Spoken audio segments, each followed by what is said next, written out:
எல்லோருக்கும் வணக்கம் நண்பர்களே. போட்டு இந்த அடி அடிக்கிறாங்க ஸ்டாக் மார்க்கெட்டில், நம்மளை கேட்கறதுக்கு ஒருத்தருமே இல்லை. எப்போ திருப்பூர் புல்ஸ் நீ தானே அது நியூஸ் வாசித்தது? குளோபல் மார்க்கெட் நியூஸுக்கு தான் பெருசாக மார்க்கெட் உளுந்து எந்திரிச்சிக்கிட்டு இருக்கு, லோக்கல் நியூஸுக்கு பெருசாக இன்னும் எந்திரிச்சு இறங்கி ஆடலை அப்படின்னு நீ தானே எழுதுனது. பார்த்தில்ல, நீ சொல்லி வாயை மூடல, இங்கே 1000 பாயிண்ட் இறங்கிருச்சு அப்படின்ற மாதிரி. சமீபத்தில் நேஷ்னல் லெவலில் ஒரு தகவல் வந்தது, இந்த மாதிரி கோல்டெல்லாம் அதிகமாக வாங்காதீங்க, எனர்ஜியை சேவ் பண்ணுங்க, நாட்டுக்கு உதவி செய்யுங்க அப்படின்ற மாதிரியான ஒரு இன்டர்னலாக ரொம்ப முக்கியமான தகவல் வந்தது. ஓங்கி அடித்த 1.5 டன் வெயிட் பார்க்குறியா அப்படின்ற மாதிரி சரியாக 1100 பாயிண்ட்கள் என்பது கடந்த 4 நாள் நண்பர்களே, வெறும் 4 நாளில் இறங்கிடுச்சு. இப்போ இந்த சமயத்தில் வந்து ஸ்டாக் மார்க்கெட்டில் ஒரு கான்செப்ட் சொல்லுவாங்க, அதாவது கேப் அப் ஆகிவிட்டதென்றால் நேற்று ஒரு சாதாரண ஒரு க்ளோசிங், இன்னைக்கு அதே இடத்துல தானே மார்க்கெட் ஓப்பன் ஆகணும், அதுதானே ஈக்குவிலிபியமில் இருக்கிற மாதிரி ஒரு அர்த்தம். ஆனால் நேற்றைய க்ளோஸ்லேருந்து திடீர்னு நைட்டில் வந்த நியூஸ்னால ஒரு கேப் அப் ஆகிவிட்டாலோ அதுக்கப்புறம் மேலே போயிடுறான், அல்லது கேப் டவுன் ஆகிவிட்டு அதுக்கப்புறம் கீழே போயிடுறான். அப்போ இந்த கேப்பை யார் வந்து ஃபில் பண்ணுவா? நீ பண்ணி தான் ஆகணும் அப்படின்ற மாதிரி ஸ்டாக் மார்க்கெட்டில் ஒரு கான்செப்ட் சொல்லுவாங்க. ஸோ அந்த வகையில் ஒரு முறை மிக சந்தோஷமாக எப்போ ஒரு தடவை 22,400லேருந்து ஒரு 23,000க்கு பக்கத்தில் ஒரு கேப் அப் அப்படின்றது ஆயிருக்கு. ஒருவேளை அந்த கான்செப்டை ஃபுல்ஃபில் பண்ணணும்னா அவன் 23,000 வரைக்கும் கூட போகத்தான் வேணும். ஆண்டவா காப்பாற்று அப்படின்ற ஒரு மனக்குமரல் தான் இப்போதைக்கு. ஸோ இன்னைக்கு நம்மளுடைய மார்க்கெட் என்ன பண்ணியிருக்காங்கன்னா 436 பாயிண்ட் இறக்கம். அதாவது நண்பர்களே, நம்ம மார்க்கெட் சம்பாரிச்சு கொடுத்துட்டு கீழே இறங்குச்சுன்னு வச்சுங்களேன், நம்மளுக்கு ஒன்றும் பெருசாக ஒரு குறை எதுவும் இல்லை, ஒரு பயம் இல்லை, ஒரு மன சோர்வு என்பது இல்லை. இங்கே பாருங்க, காஸ்பி இண்டெக்ஸ், இந்த சவுத் கொரியன் மார்க்கெட்டுமே இன்னைக்கு 2% இறங்கியிருக்கு. ஆனால் கடந்த ஒரு மாதத்தில் நீங்கள் பார்த்தீங்கன்னா கிட்டத்தட்ட 31% சம்பாரிச்சு கொடுத்துட்டு அப்புறம் ஒரு 2% இறங்குறான். இதனால் நம்மளுக்கு எதுவும் பெருசாக வழி தெரியாது.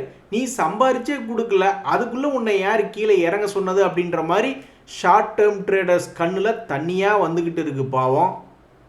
நண்பர்களே, இதில் இன்னொரு மிக முக்கியமான தகவல் என்னென்னா, நம்மளுடைய இந்திய ரூபாயினுடைய மதிப்பு அமெரிக்க டாலருக்கு எதிராக மிக வீழ்ச்சி அடைஞ்சு ட்ரேட் ஆகிட்டு இருக்கு. அவன் என்னைக்காவது 100 கீது போய் தொட்டுட்டானா நம்மளுக்கு ஒரு மாதிரி மன கஷ்டமாக மட்டும் இல்லை, அது ஒரு ப்ரெஸ்டீஜியஸ் இஷ்யூ மாதிரியும் கூட ஆயிடலாம். அதனால தான் நம்ம வந்து கோல்டு கம்மியாக வாங்கணும், பெட்ரோல்லாம் கம்மியாக யூஸ் பண்ணணும் அப்படின்ற மாதிரி தகவல்கள் வந்துக்கிட்டு இருக்கு. இந்த சமயத்தில் இப்படியும் கூட தகவல்கள் வரலாம் இல்லையா? ஒருவேளை ஏற்றுமதி செய்யக்கூடிய பங்குகளுக்கு ஏதாவது சலுகைகள் கொடுத்து இன்னும் அதிகமாக ஏற்றுமதி பண்ணுங்க. ஏன்னா ஏற்றுமதி அதிகமாக பண்ணால் நம்மளுக்கு வந்து அமெரிக்க டாலர்னுடைய வரவு என்பது வரும். அப்போ வந்து நம்மளுக்கு ஒரு ருப்பிக்கு கொஞ்சம் சப்போர்ட் வரலான்னு கூட நம்மளுடைய கவர்மெண்ட்டில் யோசிக்கலாம் இல்லையா? ஸோ தற்போதைக்கு ஐடி எக்ஸ்போர்ட் செய்யக்கூடிய பங்குகள் என்ன அப்படின்னு பார்த்தீங்கன்னா அதில் எத்தனையோ நூற்றுக்கணக்கான பங்குகள் இருக்குது. பட் டாப் எக்ஸ்போர்ட்டர்ஸ்னு பார்த்தீங்கன்னா இன்ஃபோசிஸ் இருக்குது, டிசிஎஸ் அப்படின்றதெல்லாம் இருக்குது. இந்த பங்குகளில் என்ன செய்தி அப்படின்னு பார்த்தீங்கன்னா, இந்த 2026 இந்த டிசிஎஸ் அப்படின்ற பங்கு மிக துரதிருஷ்டவசமாக 23% கீழே இறங்கிட்டு அதுக்கப்புறம் மறுபடியும் ஒரு சின்ன ஒரு 11% மட்டும் திருப்பி ஏறிச்சு. இப்போ மறுபடியும் இந்த பங்கு ஒரு 20% என்பது இறங்கி கிடக்கிறது. அதாவது இந்த வருஷத்தினுடைய லோ பக்கத்தில் ட்ரேட் ஆகிட்டு இருக்கு. அதே மாதிரி இன்ஃபோசிஸ் அப்படின்ற ஷேர் பார்த்தீங்கன்னா இந்த வருஷத்தில் ஒரு 20% துரதிருஷ்டவசமாக கீழே இறங்கிட்டு திருப்பி ஒரு 12% ஏறியிருந்தான்.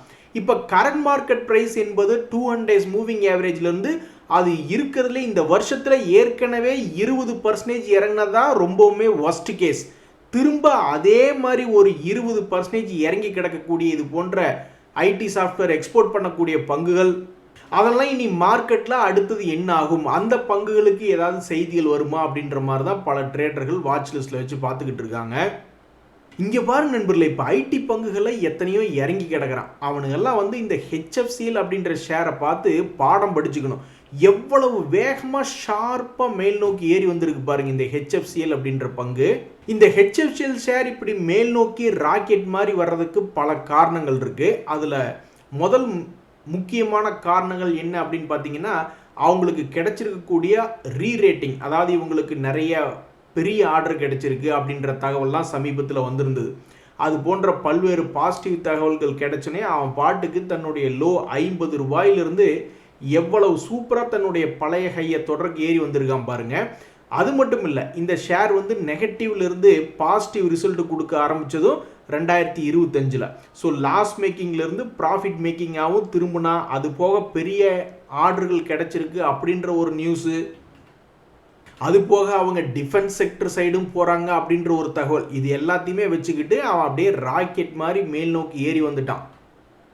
இந்த சமயத்தில் மறுபடியும் இன்னைக்கு என்ன ஒரு நிகழ்வு நடந்திருக்கு அப்படின்னு பார்த்தீங்கன்னா, இன்னும் ஒரு பெரிய ஆர்டர் அப்படின்றது அவங்களுக்கு கிடைச்சிருக்கு. ஆல்மோஸ்ட் வந்து 183 கோடி அப்படின்றதுக்கு ஆர்டர் கிடைச்சிருக்கிறதாக தகவல் வந்திருக்கு. அவங்க ஒரு குவார்ட்டருக்கே வந்து 184 கோடி தான் வருமானம் என்பது பண்ணிக்கிட்டு இருக்காங்க, நெட் ப்ராஃபிட். ஸோ இந்த சூழ்நிலையில் இந்த HFCL அப்படின்ற ஷேர் இனி அடுத்த கட்டமாக என்ன செய்யும் அப்படின்றத தொடர்ந்து பார்த்துக்கிட்டு இருக்காங்க. நண்பர்களே, உங்களுக்கு ஞாபகம் இருக்கா எந்தெந்த ஷேர்ஸ் இந்த மாதிரி பெரிய ஆர்டர் கிடைச்சிருச்சு அப்படின்னோடனே திரும்பி நல்லா மேல் நோக்கி வந்தான்னு? எனக்கு இந்த நெட்வெப் டெக்னாலஜிஸ்னு ஒரு பங்கு நல்லா ஞாபகம் இருக்கு. அவன் இப்படி தான் கீழே விழுந்து கிடந்தான். பெரிய ஆர்டர் கிடைச்சிருச்சு அப்படின்ற ஒரு செய்தி வந்தோடனே அப்படியே திரும்பி உச்சத்துக்கு போயிட்டான். L&T ஷேர், அது ஏகப்பட்ட ஆர்டர் கிடைச்சிருக்கு, பெரிய பெரிய சிக்னிஃபிகண்ட் ஆர்டர் கிடைச்சிருக்கு அப்படின்ற நியூஸ் வந்தோடனே L&T ஷேர் மிகப்பெரிய அளவில் ஏறினான். அப்புறம் இந்த பாரத் எலக்ட்ரானிக்ஸ் BL, அவங்களுடைய ஆர்டர் புக்கெல்லாம் நம்பி வழியுது அப்படின்ற தகவலை வச்சுக்கிட்டு போன வருஷமெல்லாம் நல்லா பாட்டுக்கு மேல் நோக்கி ஏறி வந்துக்கிட்டு இருந்தான். இதை பார்க்கும்போது நம்ம வாங்கி வச்சிருக்கிற ஷேர்ஸும் பாருங்கய்யா, போங்கய்யா, போய் பெரிய பெரிய ஆர்டரை பிடிச்சி இந்த மாதிரி ஷேர்ஸை ஏற்றி விடுங்கய்யா அப்படின்ற மாதிரி தான் நம்மளுக்கு தோணும். எது எப்படியோ நம்மளுக்கு ஒரு ஸ்டாக் வந்து மேலேருந்து கீழே சரிவடைந்ததுக்கப்புறம் திரும்பி மேல் நோக்கி ஏறணும்னா அதுக்கு எத்தனை சப்போர்ட் பண்ண வேண்டியது இருக்கு பாருங்க. பெருசாக ஆர்டர் கிடைக்கணும், லாஸ் மேக்கிங்லேருந்து ப்ராஃபிட் மேக்கிங் கம்பெனியாக வரணும், அந்த ஸ்டாக்கே திடீர்னு வேற டிஃபென்ஸ் போன்ற பல்வேறு செக்டர்களில் வந்து திடீர்னு அவங்க உள்ள என்ட்ரு ஆகணும், எவ்வளவு தூரம் நம்மளுக்கு சப்போர்ட் வேண்டி இருக்கு பாருங்க. அப்படி இல்லைன்னு வச்சிங்களேன், மார்க்கெட்லேருந்து வேற ஏதாவது ஒரு சப்போர்ட் கிடைக்கணும். இது எங்கள் டைம் க்ரூட் ஆயில் இருக்கிற பிரச்சனையில் எனர்ஜி பிரச்சனையாக இருக்கிறதுனால எலக்ட்ரிக் வெஹிக்கிளு, எலக்ட்ரிக் ஹீட்ரு, எலக்ட்ரிக் ஸ்டவ்வு அப்படின்னு எல்லாமே அந்த எனர்ஜியை வந்து எலக்ட்ரிக் மூலியமாக உபயோகப்படுத்தக்கூடிய பல்வேறு ப்ராடக்ட்ஸுகளுக்கு இது எங்கள் டைம் அப்படின்னு சொல்லக்கூடிய ஒரு நேரமாக இருக்குது. இந்த சமயத்தில் தான் இந்த ஸ்டவ் கிராஃப்ட் அப்படின்ற பங்கு டிவிடெண்ட் கொடுக்கக்கூடிய அனௌன்ஸ்மெண்ட் என்பது கொடுத்துருந்தாங்க. இந்த ஸ்டவ் கிராஃப்ட் அவங்க சம்பாதிக்கிறதே ஒரு குவார்ட்டருக்கு வந்து 4 கோடி, 21 கோடி, 10 கோடி, 1.5 கோடி இப்படின்ட்டு தான் இந்த ஸ்டவ் கிராஃப்ட் என்பது சம்பாதிச்சு கொண்டு இருக்கக்கூடிய இந்த நேரத்தில் ரொம்ப நல்லவே அண்ணி அப்படின்ற மாதிரி ஒரு ஷேருக்கு ₹3.50 என்பது டிவிடெண்ட் அனௌன்ஸ்மெண்ட் பண்ணியிருக்காங்க. இந்த ஷேருமே வந்து சும்மா இல்லை. இந்த ஸ்டவ் கிராஃப்ட் அப்படின்ற ஷேர் பார்க்கும் பொழுது அவன் தான்டா பெரிய வேலையாக பார்த்து விட்டான் அப்படின்ற மாதிரி தன்னுடைய ஹை 966 ஆல்மோஸ்ட் ஒரு 55% பக்கம் இறங்கிய பங்கு தான் இந்த ஸ்டவ் கிராஃப்ட் அப்படின்ற ஷேர். ஆனால் அப்படி இறங்கினதுக்கப்புறம் இந்த ஷேருக்கு என்ன ஒரு அற்புதம் பாருங்கள். சமீபத்தில் ஏப்ரல் மாதத்தில் மார்ச் மாதத்துலேருந்து கணக்கெடுத்து பாருங்கள், அப்போ ஒரு ரவுண்டு போயிட்டு வந்துட்டான், மறுபடியும் இன்னொரு ரவுண்டு போயிட்டான். ஆக மொத்தம் இந்த வருஷத்துலேயே 2 ரவுண்டு சூப்பராக 400க்கும் 550க்கும் 2 ரவுண்டு போயிட்டு வந்துட்டு. ஆக இப்போ வந்து நம்ம பார்க்கும்போது 200 டேஸ் மூவிங் ஆவரேஜ் கிட்ட இந்த ஸ்டவ் கிராஃப்ட் அப்படின்ற பங்கு இருக்குது. அடுத்த 3 மாதம் கழித்து இதனுடைய ரிசல்ட் என்பது மறுபடியும் வரும். அந்த ரிசல்ட் சீசனுக்குள்ளே இந்த பங்குக்கு இன்னும் ஒரு நல்ல ஒரு தகவல் ஏதாவது வந்துச்சுன்னு வச்சிங்களேன், இப்போவே நியூஸ் வந்தங்காட்டி தான் ஒரு 2 மாதத்துக்குள்ளேயே 2 ரவுண்டு போயிட்டு வந்துட்டான்.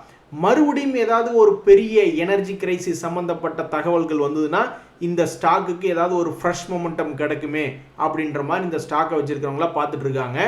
ஸோ தற்போதைக்கு இந்த ஸ்டவ் கிராஃப்ட் அப்படின்ற ஷேரில் 2 நியூஸ். ஒன்று, அவங்க கொடுக்கக்கூடிய டிவிடெண்டுக்கு உண்டான ரெக்கார்ட் டேட் 4 செப்டம்பர்.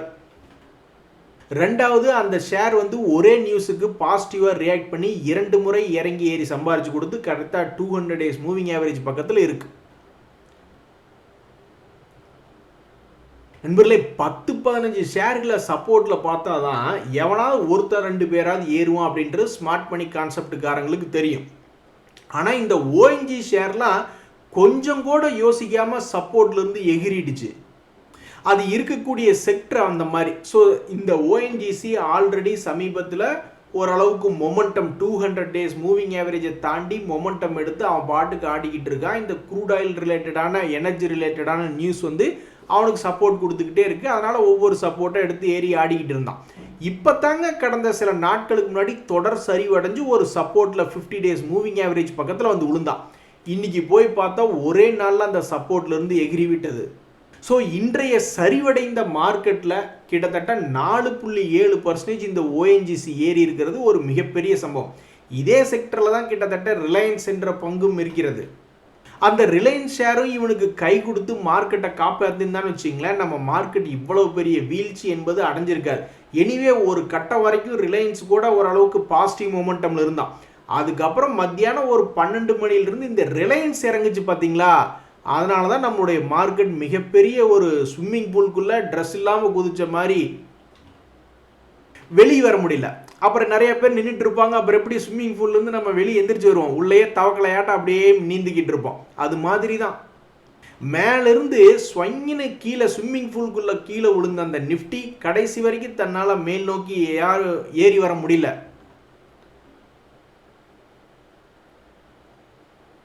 அதில் பாருங்க நண்பர்களே, இந்த எம்ஆர்பிஎல் அப்படின்ற ஷேருமே க்ரூட் ஆயிலினுடைய வாலட்டிலிட்டிக்கு தகுந்த மாதிரி இவனும் மாறி மாறி ஆடிக்கிட்டு இருக்கான். க்ரூட் ஆயிலினுடைய விலை ஏறி இறங்கும் பொழுதோ, இவங்களுடைய ரெஃபைனிங் மார்ஜின் சம்மந்தப்பட்ட நியூஸ் வரும் பொழுதோ சடனாக மார்க்கெட்டில் வாலட்டிலிட்டியாக மூவ்மெண்ட் ஆகி கொண்டிருக்கக்கூடிய பங்குகளில் இந்த எம்ஆர்பிஎல்லும் ஒன்று. அப்படி இருக்கக்கூடிய இந்த ஷேர் எப்படி ஓஎன்ஜிசி ஷேர் திடீர்னு கீழே சரிவடைஞ்சதோ அதே மாதிரி இவனும் சரிவடைஞ்சு தன்னுடைய சப்போர்ட்டில் வந்து உளுந்திருக்கான். இனி இந்த 200 டேஸ் மூவிங் ஆவரேஜ் சப்போர்ட் வந்து பிக்கப் ஆகிறானா அல்லது இங்கிருந்து பெரிய அளவில் சரிவடைஞ்சு, இதுக்கு முன்னாடியெல்லாம் பார்த்தீங்கன்னா போன வருஷம் லோ வந்து கிட்டத்தட்ட 100 ரூபா போயிருக்கான். 100 ரூபா போயிட்டு எத்தனையோ பேர்த்துக்கு வந்து 200 ரூபா வரைக்கும் போய் சம்பாரிச்சு கொடுத்துருக்கு. அப்போ அந்த ரவுண்டு மிஸ் பண்ணவங்களை காப்பாற்றணும் அப்படின்னு சொல்லிட்டு மறுபடியும் மேலேருந்து ஒரு 100 ரூபா வரைக்கும் வந்துட்டு அதுக்கப்புறம் ஏதாவது மூவ்மெண்ட் பண்ணுதா? ஸோ இந்த ஷேர் மிக முக்கியமான 200 டேஸ் மூவிங் ஆவரேஜில் வந்து நின்றுட்டு ஏற்றமா இறக்கமா அப்படின்றது யாருக்கும் தெரியாது. ஆனால் இன்றைய செய்தி என்ன அப்படின்னு பார்த்தீங்கன்னா, எம்ஆர்பிஎல் அப்படின்ற ஷேர் 200 டேஸ் மூவிங் ஆவரேஜ் அப்படின்ற ஒரு முக்கியமான இண்டிகேட்டர் பக்கத்தில் வந்து விழுந்திருக்கு. ஸோ நியூஸ் இருந்ததுன்னா சடனாக வாலட்டிலிட்டி ஆகும் அப்படின்னு இருக்கக்கூடிய ஸ்டாக்குகளில் இந்த எம்ஆர்பிஎல்லும் ஒரு பங்கு.